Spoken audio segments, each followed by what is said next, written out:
Ако ми дадеш само няколко минути, искам да ти покажа точно как да разпознаваш ясни трендови движения, да изчакаш по-добри корекции и да влизаш в сделки с много повече увереност. След това видео ще разбереш как да избягваш да бъдеш изтласкан от пазара от малки движения, как да следваш основния тренд и как да хващаш по-чистите сетъпи, които много трейдери пропускат. Ако останеш с мен през следващите няколко минути, това ще направи четенето на графики много полезно и решенията ти за търговия значително по-ясни.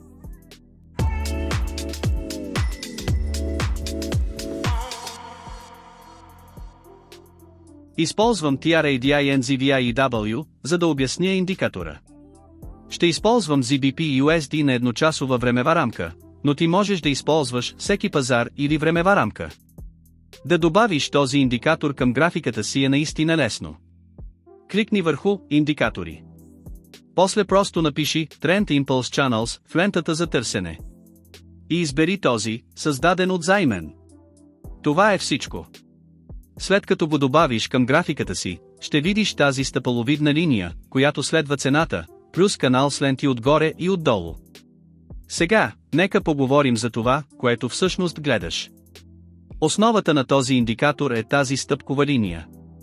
За разлика от изгладените пълзящи средни, които просто закръглят всичко, тази линия се движи на ясно изразени стъпки. Тя променя ниво само когато цената се движи достатъчно силно, за да го докаже. Това ти помага да не реагираш на дребни, незначителни ценови промени. Можеш да видиш кога пазарът наистина прави силен ход, вместо да гадаеш дали това мърдане на графиката означава нещо. Каналът около тази линия също не е фиксиран. Той се променя автоматично в зависимост от волатилността. Когато пазарът се движи бързо и е по-волатилен, каналът се разширява, за да даде повече пространство на цената. Когато пазарът е спокоен, каналът се стеснява. Това се прави с помощта на TNAR. Average True Range или ATR, който е често използван начин за измерване на волатилност.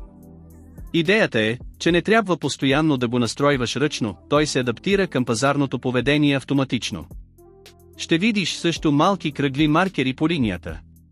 Те показват всеки път, когато индикаторът потвърждава нова стъпка в тренда.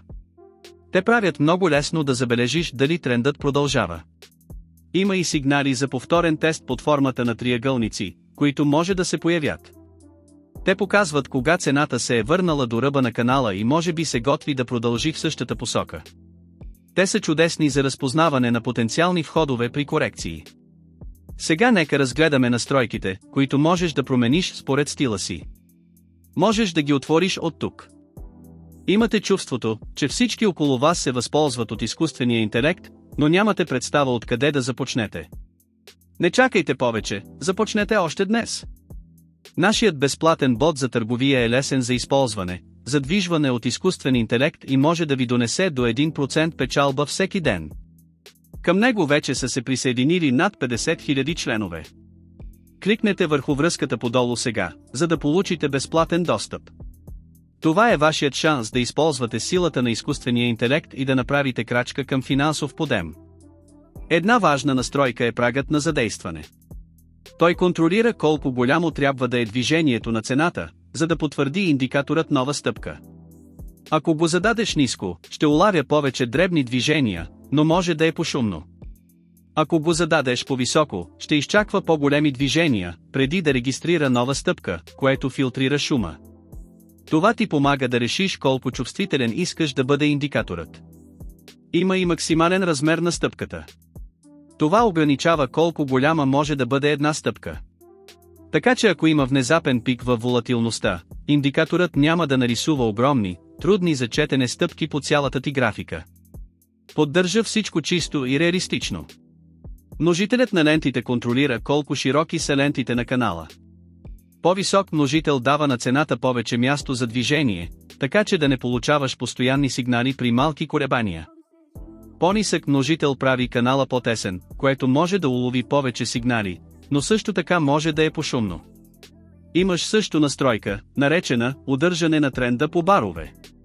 Тя казва на индикатора колко дълго цената трябва да се задържи в една посока, преди той да е готов да обърне тренда.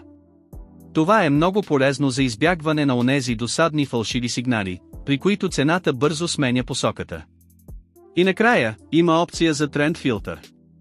Когато я активираш, триъгълните сигнали за повторен тест ще се появяват само ако съвпадат с общата посока на тренда. Например, в възходящ тренд ще виждаш само сигнали за бичи корекции. Това ти помага да избягваш контратрендови сделки и да се фокусираш върху по-вероятните сетъпи. Сега нека поговорим как всъщност да използваш този индикатор в търговията. Първо, можеш да го използваш за потвърждение на посоката на тренда. Просто следи стъпковата линия и кръглите маркери. Ако виждаш няколко стъпки една след друга без обръщане, това е ясен знак за силен тренд. Това ти помага да останеш от правилната страна на пазара, вместо да се бориш с него. Второ, можеш да го използваш за вход при повторен тест. Изчакай цената да се върне към ръба на канала. Ако там се появи триъгълен сигнал за повторен тест, особено когато е включен тренд филтъра, това може да е добро място за влизане по посока на основния тренд. Това е начин да купиш при спад в възходящ тренд или да продадеш при покачване в нисходящ тренд. Ето един пример. Представи си, че пазарът е във възходящ тренд и виждаш как стъпковата линия се движи все по-високо. После цената се връща надолу към долната лента на канала. Когато докосне лентата, забелязваш, че се появява триъгълен сигнал за повторен тест. Това е знак, че корекцията може би приключва.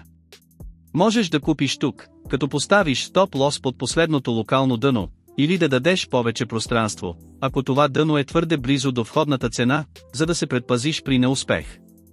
По този начин купуваш в тренда след кратка пауза. Ето още един пример, но за продажба. Представи си, че пазарът е в ясен нисходящ тренд и стъпките се движат все по-ниско. Цената след това се връща нагоре към горната лента на канала. Когато я докосне, се появява триъгълен сигнал за повторен тест. Това е сигнал, че корекцията вероятно е приключила. Можеш да продадеш тук с стоп-лос над последния локален връх. По същество се присъединяваш към тренда след кратко спиране. Има и друг метод да използваш този индикатор за отваряне на покупки и продажби, разпознаване на пробиви. Ако цената е седяла спокойно в канала известно време и след това направи силен ход извън горната или долната лента, това може да е сигнал за пробив.